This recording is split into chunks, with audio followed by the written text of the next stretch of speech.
Fala galera da Info3, aqui é o professor Max, gravando essa pequena aula de slides aqui para vocês já de casa, tá? Fiquem em casa, fiquem bem, tá? Foi pedido pra gente que essa aula nossa fosse gravada com conteúdos que nós ministramos em sala de aula. Então eu vou apresentar para essa primeira semana conjuntos e conjuntos numéricos para vocês.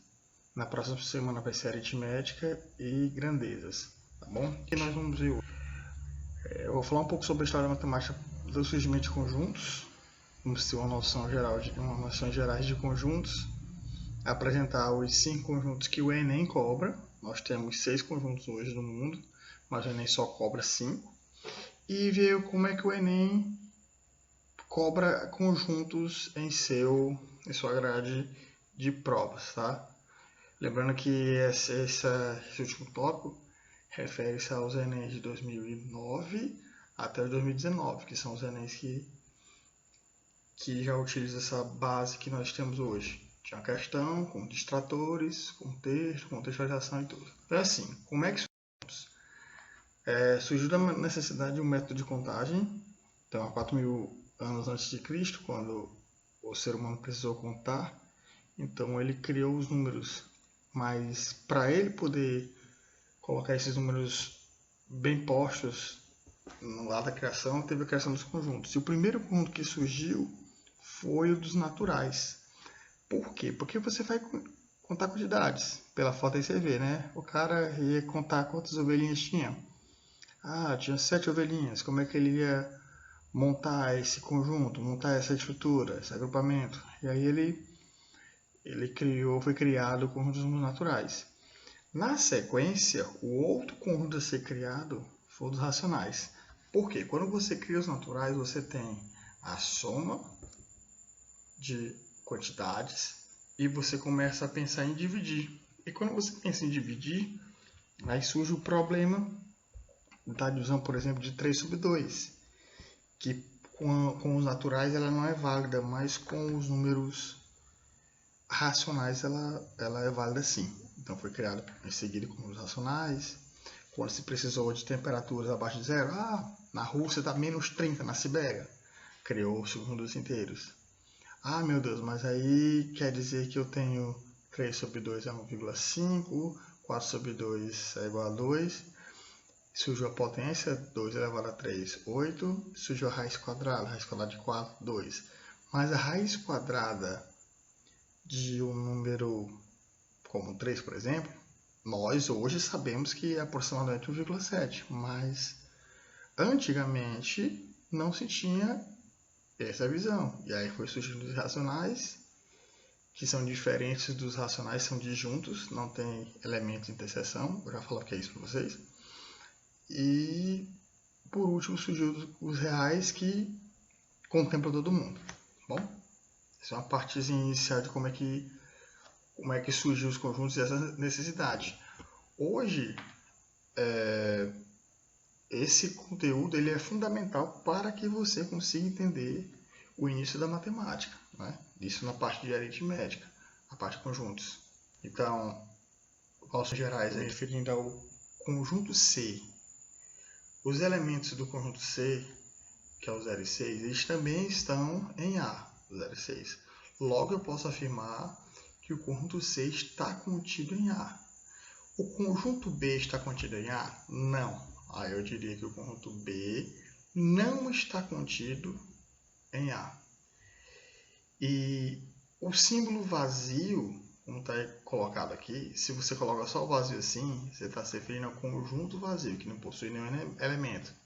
Por exemplo, conjunto formado por todos os números pares que são primos maiores do que 8. Não existe.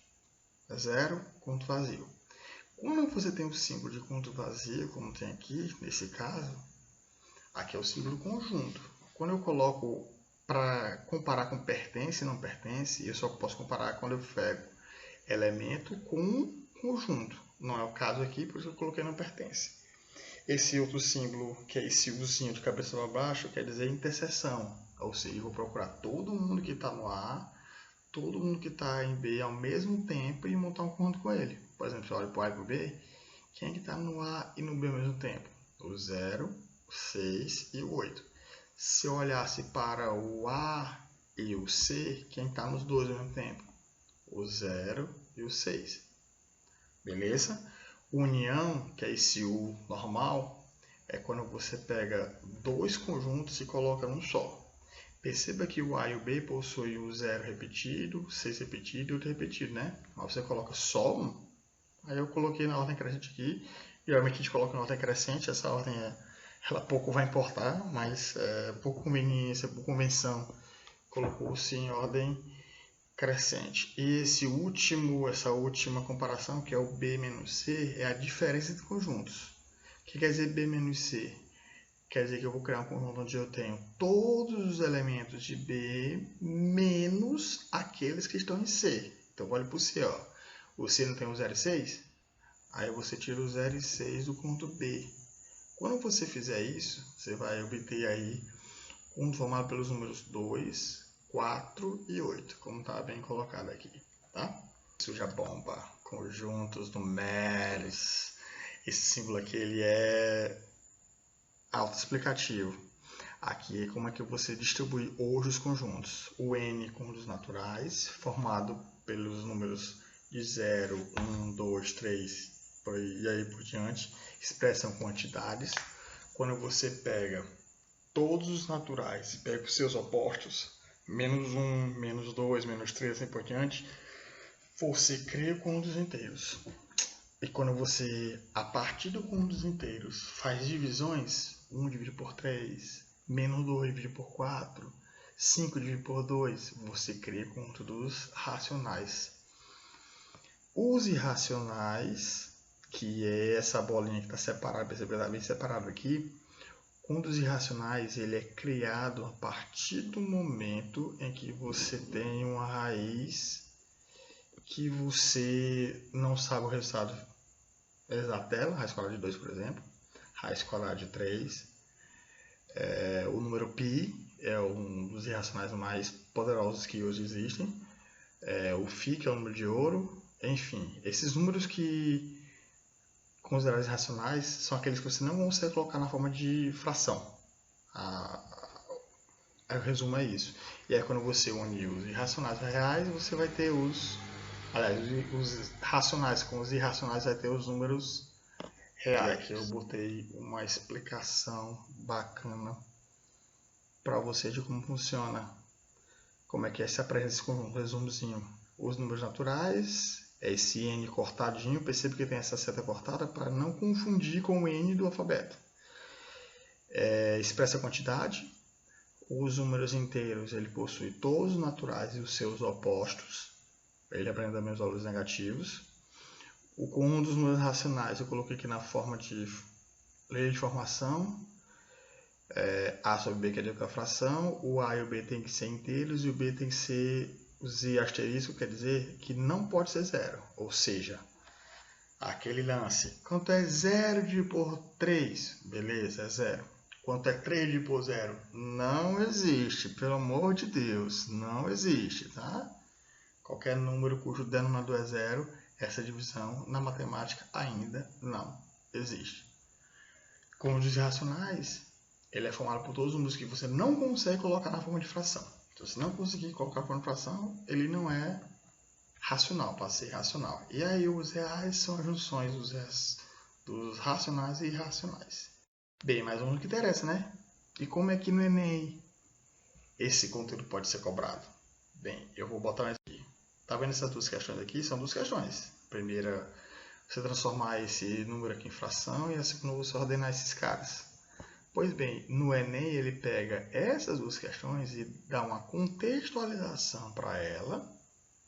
E a partir da contextualização e dos seus conhecimentos no primeiro caso, transformar esse número decimal numa fração e no segundo caso, você ordenar, esse conhecimento que vai te dar o leque de você poder responder questões que envolvem isso, tá bom? Essas duas questões eu coloquei na atividade de vocês, espero que esse vídeo possa ajudar. Um abraço, tudo de bom, obrigado. Qualquer dúvida, sugestões e orientações, a gente vai tirar lá no Classroom, tá bom? Até o próximo slide. E é isso aí. Obrigado.